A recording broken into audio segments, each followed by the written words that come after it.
kita mulakan dengan introduction. Hai. Introduction, saya yang introduce kamu lah. Oke. Oke, kenapa saya jemput kamu adalah disebabkan oleh satu keadaan yang berkaitan dengan sabahan. Paham juga kan? So, seperti yang saya nampak secara pribadi lah, ini adalah benda yang sebenarnya agak sensitif. Macam mana sabahan ni masih lagi ada mindset yang tribal. Tribal maksudnya kalau nampak ada orang dari luar tiba-tiba involved dengan kita punya kehidupan di dalam sabahan ini, dorang pandai trigger. Lepas itu bila berlaku macam tu akan ada golongan-golongan yang kami pun boleh buat bah. Ataupun yang kenapa ni orang dari luar ni pandai-pandai saja komen pasal ataupun buat sesuatu pasal Sabah ataupun komen pasal Sabah. So saya rasa kita perlu menambah kita punya perspektif tentang orang luar, yang mana saya mau diorang perluaskan lagi diorang punya view bahawa orang luar tidak semestinya, dan kebanyakannya sebenarnya jarang yang ada niat jahat bila involve orang kita. Kita ni saja macam otomatik, mungkin pasal evolusi psikologi kan, yang berita yang kita punya orang ni, etnik ni masih baru ya, ada jumpa dengan orang bangsa lain. Tamadun lah, kira begitulah. So mungkin kamu boleh introduce diri kamu dan apa yang kamu rasa unik tentang kamu lah, yang kamu boleh contribute untuk kita lebih faham perbezaan orang luar dan orang Sabah, dan macam mana kita boleh tambahkan lagi pengetahuan, perspektif kita tentang campuran Sabah dan orang luar. Oke. Perkenalkan diri lah. Full name kah? Tidak apa ya? Oke, nama saya Bianda. Ini laki saya, dia orang Johor. Nama dia Nizam, Muhammad Nizam. Itu je lah. Hai, nama saya Nizam. Dan saya suami pada Bianda lah, orang Sabah. So ini as much as kita sebenarnya, saya tidak nampak dia sebagai benda yang itu pun mau kecoh. Sebab sebenarnya dalam diam kita pandang, buat masa sekarang ni kita masih pandang perkawinan antara Sabah dan orang Semenanjung ni sesuatu yang tidak common lagi, belum lagi begitu biasa. Sebab itulah kita masih ada tu simpan perspektif yang tidak ada lelaki lain kah? Betul. Kan? Ataupun sanggup dia kasih tinggal dia punya bangsa agama demi untuk pergi Semenanjung. Begitu. Agak sensitif lah, tapi itulah reality dia. Yang kadang-kadang ada orang cakap sudah kurang kah lelaki Sabah. Betul. Dan memang agak janggal untuk kita cakap benda ni, tapi saya rasa keperluan untuk kita berterus terang. Ya, betul. Supaya orang betul-betul dapat recognize ini isu. Sebab saya nampak selagi kita macam pura-pura tidak nampak, selagi itu kita masih simpan itu sentimen secara individu. Kita tidak bincangkan. So bagi saya perkara yang kita tidak bincangkan, kalau dia sudah terlintas di hati, kita tidak berterus terang, dia akan berkekalan selama-lamanya. So podcast hari ini saya rasa adalah untuk kita berterus terang lah. Dan of course kamu punya case adalah bukanlah mewakili keseluruhan keadaan. Okay, so kita punya topik hari ini adalah perkawinan antara Sabah dan Semenanjung, ataupun native Sabah dan orang Melayu, kan? So kita mau lihat sebenarnya apa perspektif dari sudut orang Melayu dan apa perspektif dari orang dusun bila ada perkawinan ini. So mungkin saya boleh tanya untuk satu soalan lah dari sudut, sebab pendengar saya mau tackle orang Sabah dulu lah. So mungkin ada orang yang bertanya, apa sebenarnya pandangan orang Semenanjung terhadap orang Sabah when it comes to pasangan hidup? Apa yang menyebabkan kamu boleh tertarik ataupun boleh ada apa nih? Ada kemungkinan untuk berkawin dengan orang Sabah lah. Pada pandangan saya orang Sabah nih kebanyakan yang saya jumpa lah dia peramah, friendly, senang berborak lah. Banyak yang saya jumpa memang peramah lah. So sebelum kau kawin, kau kenal orang Sabah itu dulu lah, ataupun kau kamu kenal orang Sabah selepas ada pasangan dari Sabah? Kau macam mana? Saya sebelum tu memang tahu. Tidak, kalau sebelum tu saya tak berapa kenal orang Sabah. Selepas saya kenal istri saya baru saya kenal orang Sabah. Okay. So perspektif kamu sebagai, bukan perspektif, persepsi kamu tentang orang Sabah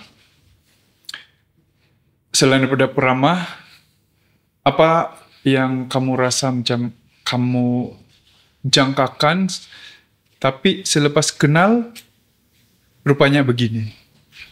Adakah benda-benda yang macam tu? Tidak, saya rasa tidak. Tidak juga lah. Tidak. Adakah benda-benda yang macam sama ada positif ataupun negatif lah yang kamu imagine, okay, lepas saya datang Sabah, saya bersedia untuk begini. Saya bersedia untuk orang-orang Sabah tidak berapa melayan saya, ataupun orang-orang Sabah mungkin akan paksa saya minum gitu. Adakah benda-benda yang kau bersedia semasa kau datang Sabah untuk pertama kali? Ada. Sebelum saya datang Sabah, sebelum saya kawin lah, saya datang Sabah, ada juga dia bagi tahu yang orang Sabah ni ada certain orang Sabah yang bukan semua lah, ada certain yang kuat minum. So kau bila dia cakap, kau kena pandai tolak. Kena pandai tolak. So adakah itu sesuatu yang asing bagi kau, idea yang asing bagi kau, yang mana kau tidak pernah jumpa sebelum ini, situasi yang macam tu? Saya rasa memang asing lah. Asing. Tidak pernah bayangkan. Ya, tidak pernah. Kalau di Semenanjung tiada tu gaya. Tiada gaya yang macam tu. Kalau dari sudut pandangan kau, adakah ya benda yang orang dari Semenanjung buat yang hanya selepas kau hidup di sana baru begitu macam ni pula? Banyak dari segi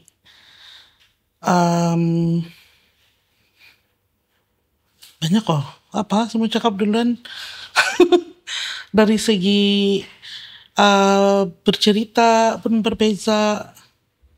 Dari segi macam mana perbezaan bercerita tu? Kalau kita terbiasa sudah yang macam kalau kita bercerita secara details, yang macam yang kalau boleh sampai kita kurik lubang kalau kita berceritakan yang kita mau tahu betul begitu yang tapi bukan yang jenis yang bukan yang membawang yang kita mau tahu punca dia begitu kalau kita bercerita sesuatu benda. Tapi kalau macam saya bercerita sama kawan-kawan di sana, dorang ke arah macam mana cakap macam itu dorang cakap pusing-pusing je. Lepas tu superficial lah ataupun tiada macam tiada ending itu dorang pas bagi orang benda yang tiada yang conclusion simple begitu yang setakat yang saya jumpa lah. Mungkin ada juga yang macam kita betul di sana tapi sebelum jumpa lagi. Lagi apa lagi? Boleh saya jujur apa kan? Jujur saja lah. Inti Kau kemarin cakap ada Pak. saja.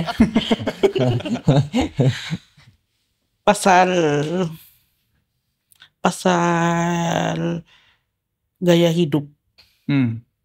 Kalau macam tempat ini yang saya nampak lah, ini pendapat saya lah, ini yang saya nampak lah.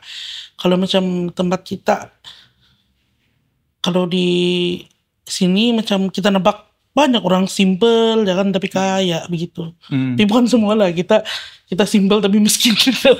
Memang miskin. Terpaksa simple.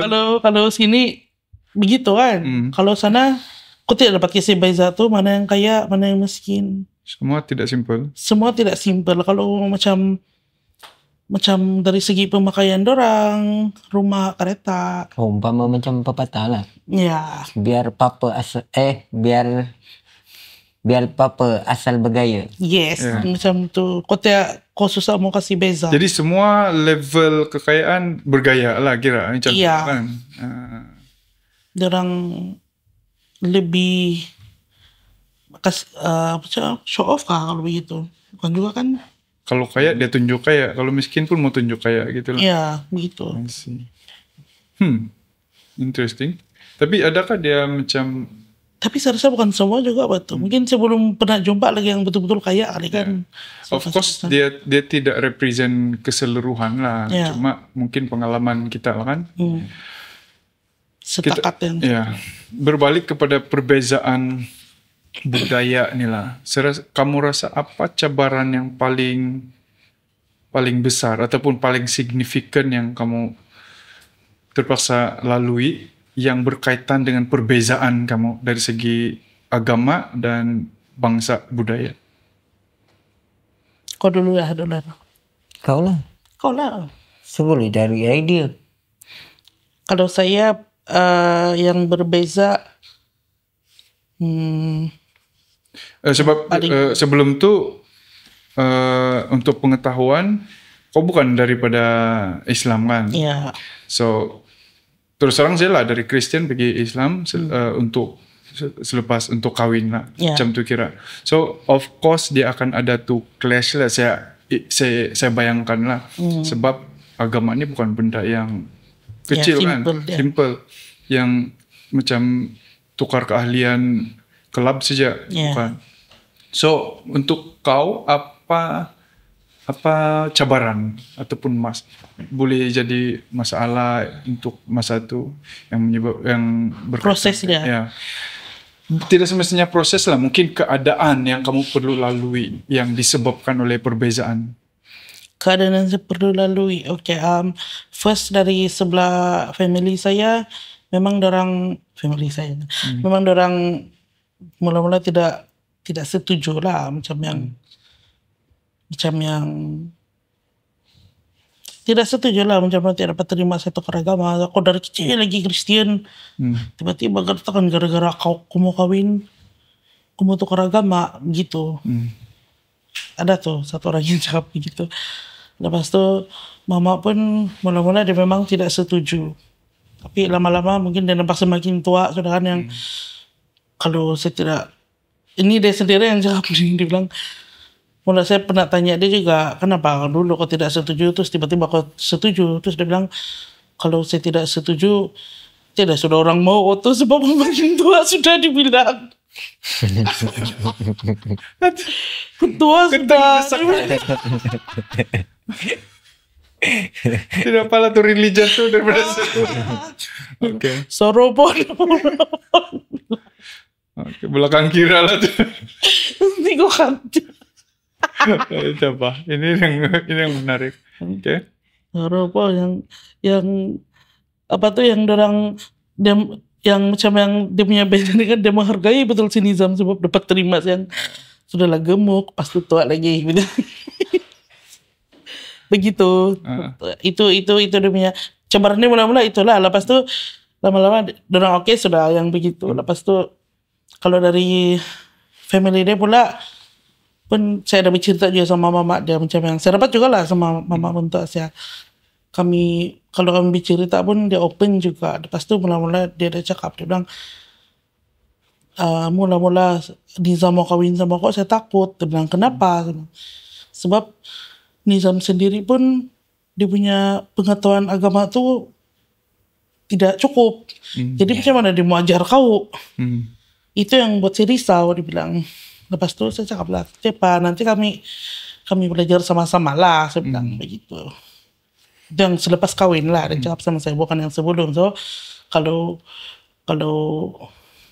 dia cakap begitu sebelum kawin, mungkin saya adalah bahasa kasih tunjuk usaha sedikit kan yang mau belajar. Tapi sudah dia cakap itu lepas kawin. So itulah salah satu dia punya cabaran. Macam mana kau rationalize ataupun pujuk diri kau, sebab kita faham agama ni agak besar lah kan. Dia punya aspek dalam kehidupan kita. Macam mana kau pujuk diri kau bahawa it's okay untuk tukar agama? Satu saja saya pegang, Tuhan itu sama. Tuhan itu satu aja. Tapi manusia di dunia yang kasih cipta ni agama yang membuatkan kita menyembah Tuhan dengan cara yang berbeza. So macam tu aja saya kira, Tuhan yang sama juga betul. Kalau saya pindah agama pun masih Tuhan yang sama juga saya sembah begitu. Biarlah orang lain tidak faham, biarlah sesatu orang jawab saya sama Tuhan saja yang berfaham begitu. Kau Nizam, macam mana kau macam mana pendekatan kau bila kau tahu yang orang yang kau akan kawin tu adalah orang yang akan bakal tukar agama dia kepada Islam? Mula-mula tu rasa macam kesian jugalah dengan dia terpaksa nak kahwin dengan saya, terpaksa nak kena tukar agama kan. Sedangkan dia daripada kecil dia agama Kristian kan. Kecil. Saya rasa kesian lah dengan dia. Oh, ada rasa bersalah lah. Ya, ada rasa bersalah lah. Mata-mata dia nak kahwin dengan saya, terpaksa dia tukar agama. Lepas tu macam mana kau macam buatkan diri kau, macam pujuk diri kau untuk tidak rasa bersalah lah, pendek kata? Saya cuba jadi tunjukkan yang agama yang akan dia masuk ni, agama yang berbaloi untuk dia teruskan.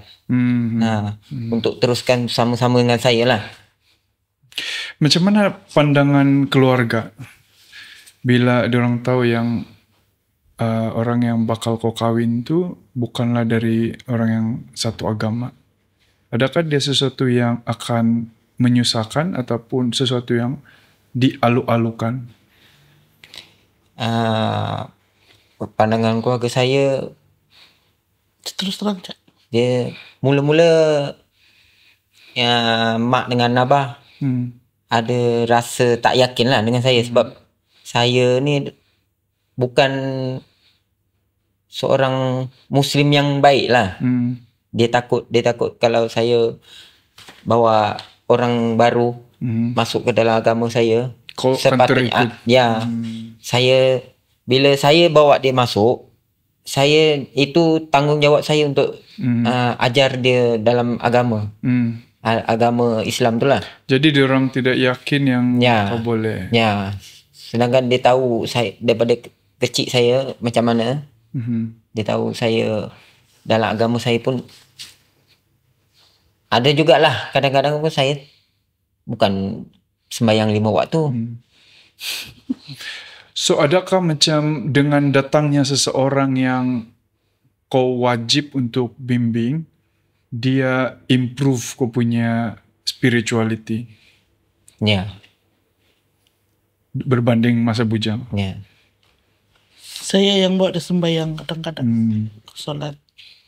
Saya rasa lebih macam mana? Rasa macam lebih bertanggungjawab untuk membimbing dia dalam agama saya. Yalah, apa perasaan kau? Perasaan. Ya. Kau lebih tenang kah? Kau lebih...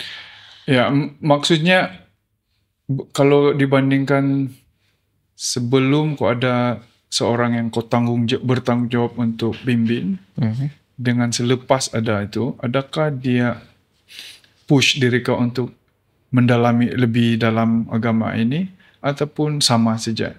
Saya rasa buat masa sekarang masih flat lagi. Ya, masih flat. Ya. Tapi ada juga lah saya cuba naikkan atas dasar ada tanggung jawab tu lah. Ya. Selain itu apa lagi kamu rasa yang kamu boleh kongsikan lah untuk mereka yang ada kes yang sama lah, jatuh cinta dengan orang yang berlainan agama, lepas itu mau ikut. So apa yang kamu rasa peringatan yang paling berguna untuk diorang? Pastikan kamu bersedia. Bersedia betul-betul lah. Jangan pastikan berbaloi untuk kamu convert agama kamu tuh, pastikan berbaloi. Pastikan itu lelaki betul-betul bagus untuk kau. Jangan yang masa itu saja dia bagus, lepas itu kau pun sanggup ikut agama dia. Itulah, pastikan itu lelaki betul-betul berbaloi untuk kau ubah hidup kau. Ya, sebab memang kita faham yang masuk agama Islam adalah sesuatu yang orang bilang no turning back kan? Iya, no turning so, back. Bagi perspektif kau sebagai orang yang sedia kala Muslim, apa pendapat kau tentang ini statement yang kalau kau sudah masuk memang tidak boleh keluar sudah, semada kau masih dengan tu lelaki kah tidak? Kau tetap Islam sudah. Apa kau punya pandangan? I mean, saya imagine yang alamak sorry lah agama saya begini macam tu lah. Ataupun yang ada undang-undang yang ikat seseorang itu bila dia sudah masuk agama tu. So sebab ada case yang macam tu kan, yang dia pindah agama sebab dia kahwin, lepas itu kena cerai. Jadi saya pergi mana sekarang? Tidak yang mau ajar dia sudah. Dan selepas itu dia berniat untuk convert balik pergi agama asal. Ada kes. Sebab tu kalau sebelum nak peluk agama Islam, kena cintai agama tu dulu. Kena cintai. Kalau kita masuk agama Islam semata-mata kerana cinta, sebab nak kahwin, memang tak boleh macam tu. Ikutkan memang tak boleh. Sebab mesti kena ada rasa cinta pada agama tu dulu. Ya, tapi in reality dia sebenarnya adalah disebabkan oleh undang-undang. Iya, betul. Ya, salah satu undang-undang Malaysia. Tapi apa stand kau di sana? Macam mana kau boleh, macam mana cakap? Macam mana kau boleh pujuk seseorang, contohnya ini yang it's okay untuk tukar agama, walaupun pada mulanya adalah disebabkan oleh perkahwinan. Macam mana kau explain? Sebab by right, bila seseorang itu pindah agama, sepatutnya itu yang pertama dia perlu jatuh cinta kan agama itu. Tapi reality dia kebanyakan ini jatuh cinta dulu dengan orang itu. Dan agama nomor 2. Baru dia belajar agama itu sebab dia yang orang yang dia cintai itu yang bawa dia. Adakah kamu rasa jalan itu masih okay? Ataupun mesti first? Okey juga betul. Boleh juga kalau mau bercinta dulu baru cintai agama tu. Yang penting pasangan yang agama Islam tu kena tunjukkan dia punya perilaku sebagai seorang Islam, seorang Muslim yang baik. Ya. Kena tunjuk.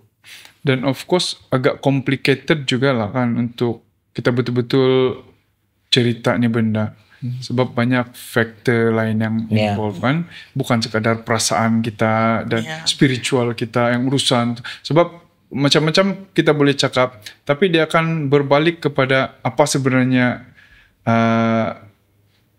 peraturan keagamaan itu sendiri. So mungkin kita tidak boleh kita perlu disclaimer lah juga yang kita bukan pakar dan kita tidak boleh jadi bahan rujukan. So kita hanya tetapkan bahwa ini adalah kita punya pandangan sendiri secara individu. Iya, betul. Yang banyak saya nampak adalah dari sudut spiritual lah.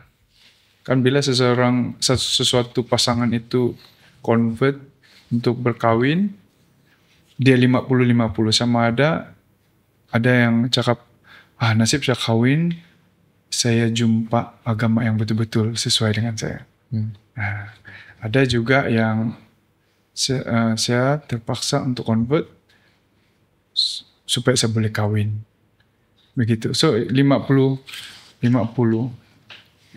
Dan saya bayangkan itu antara cabaran yang dilalui oleh kebanyakan couple yang mixed marriage inilah. Ya. Dan I wonder sama ada ini cabaran yang seperti ini dia mengganggu relationship kamu sebagai suami istri. Setakat ini tidaklah kalau kami, sebab kami selalu berbincang juga macam contoh lah, kalau ada satu situation tu kalau ada satu situation yang melibatkan agama, saya akan terus tanya dia. Terus dia pun akan explain terus. Macam contoh lah, kenapa Islam begini ya? Kenapa Islam begini? Lepas itu dia akan terus explain juga. So saya akan coba untuk faham secara logik lah. Oh, begitu. Adakah kehidupan kamu sebagai orang yang daripada agama berbeza kontribut ataupun menyumbang kepada masalah contohnya stres ataupun masalah mental? Adakah dia menyumbang perbezaan ini? Yang masa saya mula convert, saya sangat risau.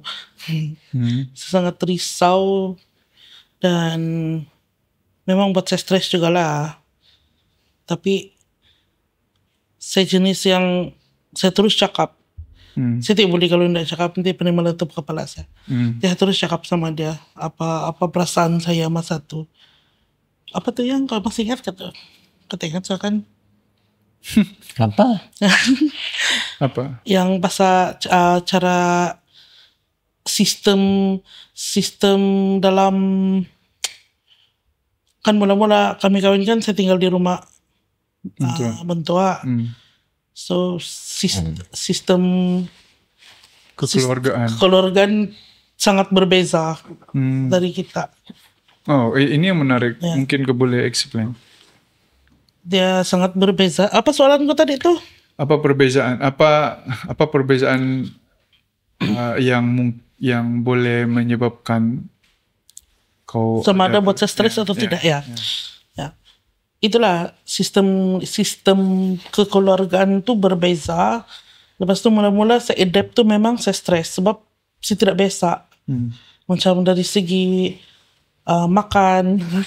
Makan tidak boleh makan duluan macam tu kan? Bukan tidak boleh makan duluan. Cara dorang makan tidak sama macam kita. Kalau kita makan banyak makanan kita kan. Kalau dorang yang cukup-cukup saja. So saya terpaksa ikut cara dorang makan. Itu salah satu lah. Tapi bukan itu yang betul-betul menyumbang kepada stres saya. Menyumbang kepada stres saya. Nampak nggak? Kenapa saya cakap nggak tuh? Yang betul-betul menyumbang kepada stres saya yang mesti selalu bersama-sama di ruang tamu. Bercerita. Macam yang kurang privacy. Itu salah satu dia lah. Tapi itu mula-mula lah yang masa saya baru mau adapt sama sistem dorang macam itu. Sekarang saya oke sudah, saya paham sudah kenapa dorang selalu berkumpul di ruang tamu tuh. Ada kebaikan. Ya, ada kebaikan dia. Itu salah satunya lah. Macam mana dengan kau Nizam? Adakah value yang daripada background dia, dari bangsa dia ataupun family dia, yang susah kau adapt? Susah. Untuk adapt, untuk sesuaikan diri? Makanan juga tuh kan.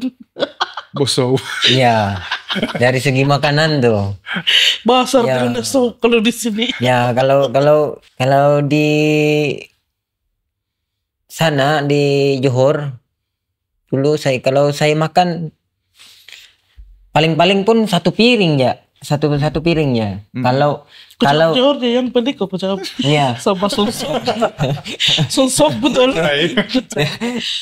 Tapi saya biasa memang begini kalau di Sabah saya otomatis akan cakap. Saya paham. Kalau di Kelantan saya akan otomatis cakap macam orang Kelantan. Saya pun ada tuh urge gitu juga. Kalau balik pada soalan tadi kan, kalau di Sabah yang saya perasan dorang punya makanan tuh Banyak. tapi kadang-kadang saya tengok orangnya 2, 3, 4 orang saja. Tapi makanan tuh gaya macam 10 orang. Ya, Oh, itu time itu saya terkejut. sesuatu yang baru lah. Ya, Yang dia baru tahu. kalau contoh lah kalau macam hari raya kan, kalau hari raya di Sabah lain kan, setiap rumah mesti ada makan kan. Kalau di tempat di Semenanjung bukan macam tu. Kalau contoh lah satu hari tu ada raya 5 buah rumah. Rumah yang terakhir tu baru ada makanan.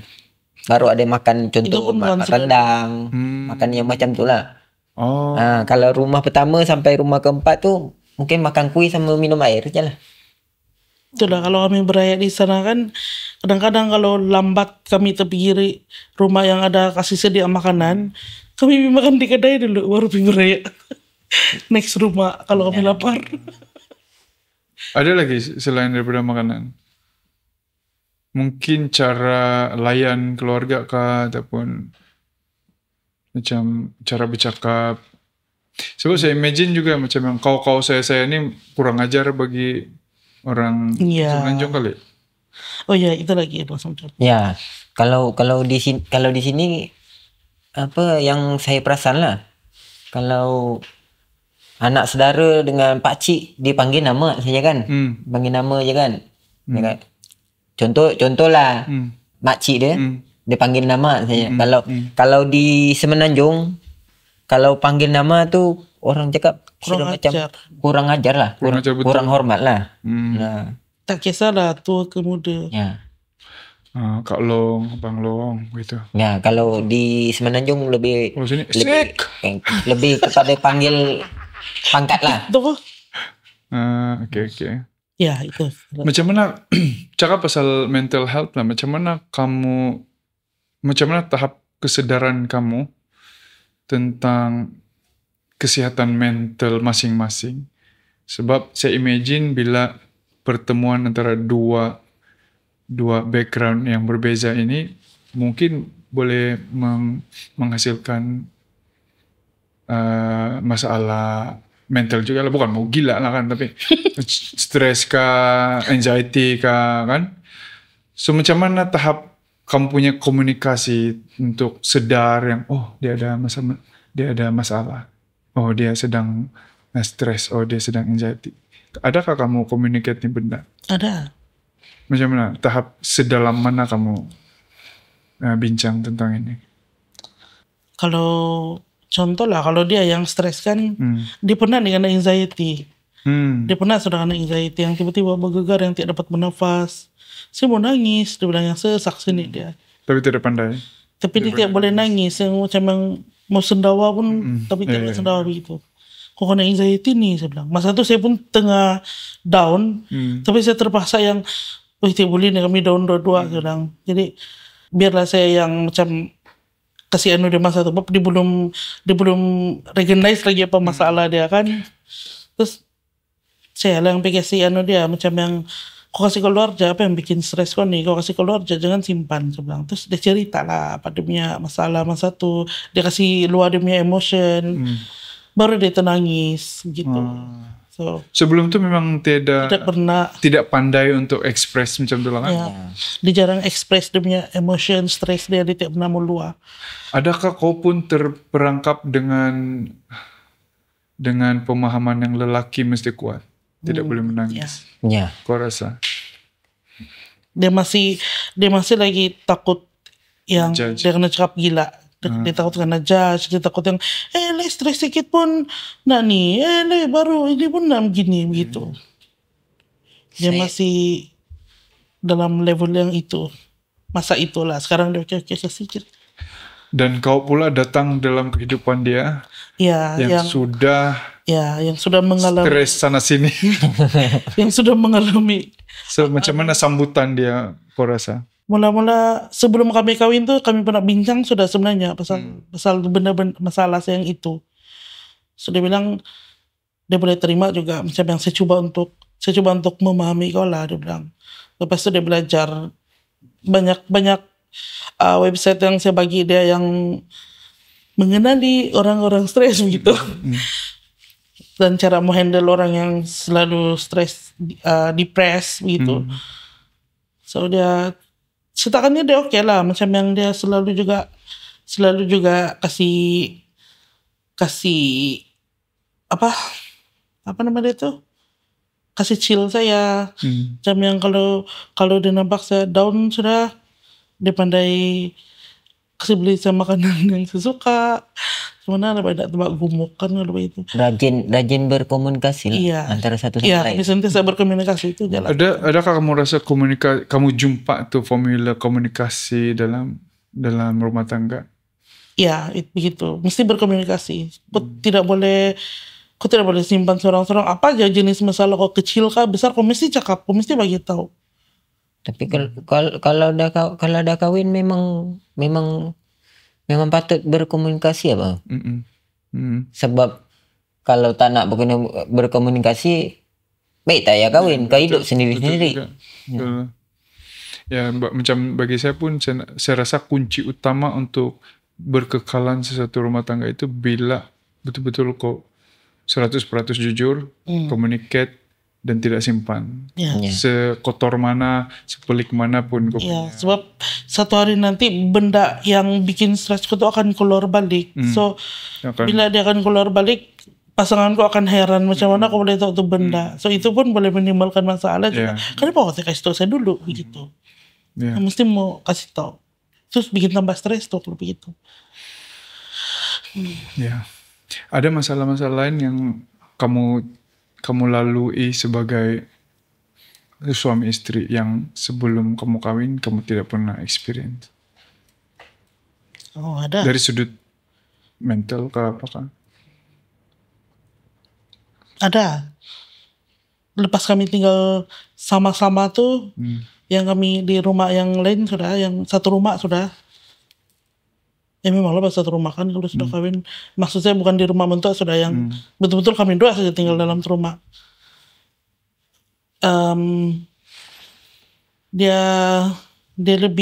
Kami lebih banyak masa bersama-sama kan. Bercakap bersama-sama. Lepas tu astaga tuh kau otak saya apa soalan itu deh. Apa cabaran yang hanya selepas kamu kawin baru kamu jumpa? Apa tuh yang Apa cabaran kita lepas kawin? cabaran kita lepas kawin? Yang berkaitan sama perbezaan latar belakang lah. Tapi saya rasa kita sudah cover yang itulah. Cuma saya mau tahu yang adakah benda-benda yang kamu rasa orang tidak expect akan berlaku hanya selepas kamu kawin? Benda yang kita orang tak expect. Yang kamu tidak expect berlaku. Dari segi banyak dari segi financial, dari segi yang rupanya tidak romantis selalu. Iya, betul. Dari segi financial, dari segi sejaga dia, cara dijaga saya. Kalau sebelum kawin, Kau imagine benda lain. iya seminggu dan lain. Sekali sudah kawin, Tapi oke juga botai lah ini lepas tidak begitu. Bawa juga pula tai dia. Nggak, Pak. Tapi itu memang kita tahu coba tahan. lepas saya kawin dengan dia pun saya rasa hidup saya lebih teratur, Mm-mm. lebih tersusun. So overall puas hati lah kau kawin. Ya. Kalau macam contohnya kau pernah terfikir kah yang kalau saya kawin dengan orang sendiri, apa agaknya beza dia dengan kawin dengan orang Sabah? Oh ini sebenarnya tanya deh nih. Kau pernah imagine nggak kalau kau kawin sama bangsa kau sendiri? Saya bilang, terus dia bilang, pernah, dia bilang. Kalau saya rasa kalau saya kawin sama Melayu, hidup saya sama aja macam sebelum nih, dia bilang. Saya rasa Sana-sana. kalau saya kawin sama Melayu itu saja yang saya tahu. Sebab tiada tuh Tidak push berkembang. untuk mau tahu. explore benda lain di luar. Betul. Lepas dia sama saya, kami selalu bercakap pasal, kalau agama kan kami dua-dua fail. Itu kau kata. Oke. Masih oke tuh, tidak apa-apa. Kami dua-dua masing-masing masih baru belajar. At the same time kami masih mau cari logik. Kami pernah tahu bercerita yang, kau rasa wujud kah tuh Tuhan tuh yang begitu. Terus entah, dia bilang. Tapi dia pernah lah cakap sama, macam mana pun kau stres, kau depres, kau jangan sesekali tidak percaya Tuhan, dia bilang. Sebab pernah satu kali itu saya tidak tahu apa yang trigger sama satu yang nangis, saya putung tangan saya. Lepas itu saya maki-maki Tuhan lagi, saya mau cakap balik lah. Mana kalau ada Tuhan bukan begini hidup saya, begini wujud ke Tuhan Allah tuh, gitu saya cakap. Lepas itu dia nangis nih. Dia sedih betul tengok saya. Kalau macam mana pun kau stres, tapi dia tidak cakap terus lah, dia kasih calm dulu saya, yang saya sudah calm baru dia cakap. Macam mana pun kau kau jangan tidak percaya Allah, dia bilang. Sebab itu saja yang boleh kita bersandar sekarang, dia bilang. Itu dia punya pemahaman lah. Lepas tu, iyalah, saya bilang enggak. Terus begitulah. Kalau kau boleh rate kau punya mental cabaran mental kau dari 1 hingga 10 berbanding dengan orang lain, kau rate berapa markah? Mental saya. Kalau 1 yang paling gila lah. Enggak, 1 paling ringan, 10 paling berat. Yang kau tidak mau orang lain rasa. Saya rasa 4, 5 gitulah. Oh, tidaklah teruk kan? Ya, saya rasa saya tidak terus, tapi ada orang, ya saya rasa saya masih boleh. Oke, mungkin 1 stres harian yang biasa, stres kerja. 10 mau terjun bangunan. Macam mana kau handle? Kau rasa teruk kah kalau 7? Berapa orang yang ada rate yang sama kau rasa? Berapa peratus? Ramai juga. ya. Tapi itu dulu lah. Saya rasa sekarang saya oke sudah kali dah nih. Oke kali kan. Ya. Apa yang menyebabkan kau oke? Ya menyebabkan saya oke kalau saya kurang stres. Saya nih yang buat saya stres kan macam satu benda yang kecil saja yang boleh trigger saya, boleh menyebabkan saya fikir saya punya masa lalu terkonek, tidak ada begini begitu. Terus sampai ke arah itu. Lepas itu saya end up menyalahkan Tuhan. Ini baru saya mati. Kalau saya mati pun bukan masuk neraka juga. Wujud satu neraka tuh Tuhan pun tidak wujud begitu. Sebenarnya. Tapi ada kau rasa itu cara kau untuk mau kasih senang hati untuk buat sesuatu yang salah. Jadi bila saya buat salah, kalau tidak tuh hakim, tidaklah salah. Iya. Gitu. Iya. Untuk mau kasih masuk akal tuh, kesalahannya. Tapi I wonder kalau sejauh mana support suami dalam journey kau dalam mental health? Banyak di support dia. Kau Dengan cara apa? Listening, Hmm. always listening to me. Dan saya rasa ini penting untuk kau kongsikan lah. Sebab saya rasa banyak di luar sana berpasangan yang menghadapi mental health problem. So kau rasa dari pengalamanku sendiri apa yang wajib pasangan suami istri buat untuk membantu diri masing-masing menghadapi masalah mental? Mesti kau sentiasa peka dan bertanya dan mendengar pasangan kau. Tak kira lah ini satu sama lain, maksudnya bukan untuk lelaki, untuk si lelaki terhadap tu perempuan saja. Perempuan pun mesti begitu terhadap lelaki. Each other lah, mesti begitu. Kau mesti peka. Kalau kau nampak dia stres, kau mesti tengok macam mana rupa dia kalau dia stres, supaya next time kau akan tahu kalau dia stres. Lepas tu kau mesti sentiasa tanya kau, okay, how's your day today? Begitu. Dia sangat membantu lah bagi kau. Iya, sangat membantu yang begitu. Kita mesti sentiasa tahu apa keperluan. Ya, keperluan, apa keadaan dia masa tu.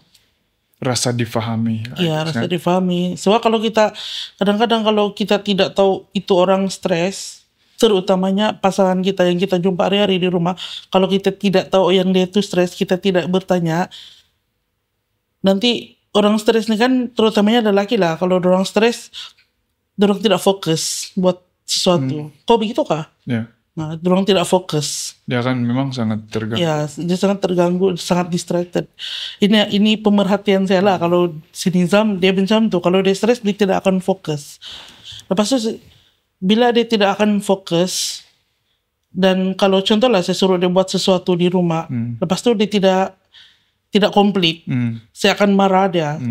So itu salah satu tujuan saya lah. Kenapa saya akan selalu tanya dia, kok oke hari ini? Kok juga kerja hari ini? Kok penat? Kok stres? Kalau dia bilang dia stres, saya tidaklah suruh dia buat kerja. Saya tidak expect tuh hasil kerja dia begitu. Tapi selalunya kalau Nizam, apa aku punya punca stres selalunya? Punca stres? Ya. Kerja. Biasa. Yang sampai anxiety itu pasal apa? Kerja. Biasa kerja lah. Kebanyakan stres saya datang daripada kerja lah. Orang bilang anxiety itu datang daripada ketidakpastian masa depan. Dia tidak pasti apa yang bikin stres dia. I mean, contohnya besok sama ada bos akan marah saya ataupun tidak marah saya. Pun boleh buat anxiety sebab kau tidak pasti. Kalau confirm bos akan marah, maki kau pasti sudah. Sebenarnya tidak bikin anxiety. Orang bilang lah. Ya, betul. Macam yang kau di tengah-tengah betul. Kalau kita sudah tahu orang itu akan marah kita pada keesokan harinya, kita boleh ready, kita boleh get ready. Tapi kalau kita tidak tahu, kita tidak tahu apa kita mau buat kan. Itu yang buat kita anxious. So, saya kalau macam saya sebenarnya kerja, saya rasa bukan penyumbang utama sebenarnya anxiety ataupun stres. Saya tidak mau declare saya ada anxiety lah, tapi mungkin setakat stres ataupun kerisauan yang paling teruk pun bikin saya tidak dapat tidur malam. Saya tidak tahu itu tahap anxiety kah ataupun biasa-biasa saja lah. Cuma bagi saya masa depan lah yang lebih memberikan saya anxiety. Yang itu betul. Saya bolehkah tidaknya? Ataupun yang contohnya kalau ada bayar kereta lah contoh kan. Bayar kereta bakal ditarik. Dan bila ditarik malu. Lepas itu kau punya duit, kau nampak tinggal ngam-ngam saja untuk makanan. Jadi kau tidak pasti sama ada kau masih cukup kah tidak dana untuk selesaikan ini satu komitmen nih. Dan itu untuk skala yang kecil akan contribute kepada anxiety. Walaupun dia belum berlaku situasi yang kena tarik, tapi kalau rasa bimbang perkara itu akan berlaku, akan Ketika mau ketika macam mana emotion Ya. gitu. ya kalau macam saya takut itu masa akan berlaku, itu situasi akan berlaku di masa depan. Worst case scenario akan berlaku. Walaupun belum tentu dia berlaku. Tapi saya sudah betul juga. anticipate dia, saya sudah jangkakan yang akan berlaku. Jadi kopil lah tengah malam. Tidak juga pernah hilang. Gitu. Itu saya rasa itu sebenarnya salah. Itulah tuh yang bikin anxiety hari itu, yang dia baru dapat lesson GDL, lepas itu dia mau berhenti. Tapi macam bos dia tahu dia mau berhenti kan, lepas tu bos dia kasih naik gaji. Jadi dia tahu sebab kami sudah buat plan, kami sudah tulis tu plan kami. Nanti kalau kau bawa lori sudah gaji kau dapat begini itu kita simpan begini. 1 tahun kita dapat begini pasti kita buat begini begitu. Terus anxiety Terus sempat yang lepas. Iya kan? Ya itu betul yang bikin anxiety kau masuk. Tapi apa yang menyebabkan kau anxiety?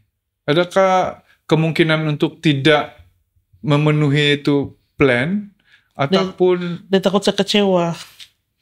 Iya. Saya takut saya tak mampu bagi macam apa yang dia expect. Ya. Dan memang dia menyebabkan kau anxiety lah benda tu. Sebab segarang kali kan, sorry. Iya, mungkin disebabkan oleh kegarangan atau saya rasa dia lebih kepada perkara yang kita tidak perasan, betul yang the fear of being a loser as a man, kan? Saya boleh imagine yang macam tu lah, yang macam dulu saya gagal, yang dia excited ni, lepas tu saya gagal untuk tunaikan. Jadi saya ni macam lelaki yang gagal lah.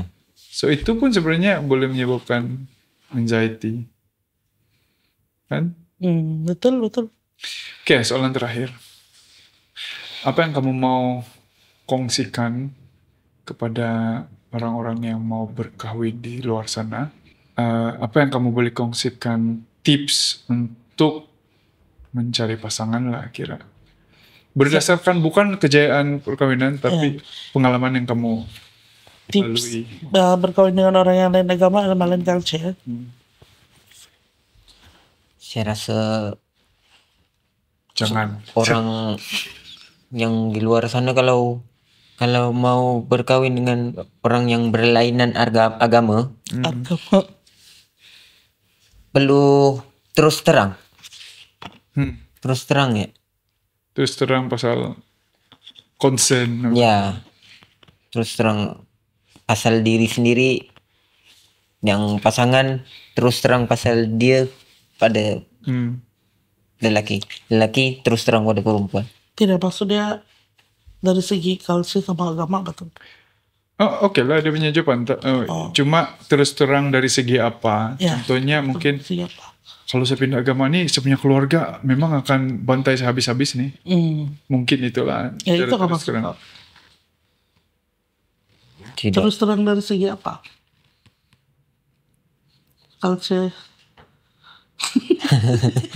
Terus terang tentang maksud dia mungkin terus terang tentang apa saya punya pikiran masa sekarang kah, pendapat saya masa sekarang kita bakal berkahwin ni apa saya rasa, ataupun saya terus terang keluarga saya begini nanti kalau kau masuk di keluarga saya. Ada kan terus terangnya contoh yang expectation lah maksudnya kan. Terus terang. Kalau kau benar? Kalau saya tips pastikan berbaloi, mesti kenal dulu betul-betul. Jangan sia-siakan kau punya background, religion, culture untuk something yang kau tidak pasti. Mesti berbaloi, macam yang mesti kau tanya betul-betul pasangan kau boleh macam kalau saya sama dia. Sebelum saya masuk convert tuh, balik saya tanya dia, saya bilang, boleh gak kau cakap balik sama saya yang saya tidak akan sia-siakan kau. Kalau bila kau sudah keluar dari agama kau, saya tidak akan sia-siakan kau, saya akan buat betul-betul apa yang patut saya buat. Begitu pada cakap sama saya dulu. Boleh kau cakap begitu balik? Ya. Terus dia cakap lah, dia memang tidak putus asa lah. Dia tidak putus asa untuk kasih yakin saya yang saya tidak akan kasih sia-sia aku punya pengorbanan tuh, dia bilang. Sebab kira macam pengorbanan lah, betul kan? Kau tinggal kau punya hal lama. Terus saya tidak akan kasih sia-sia atau pengorbanan kau. Balik-balik.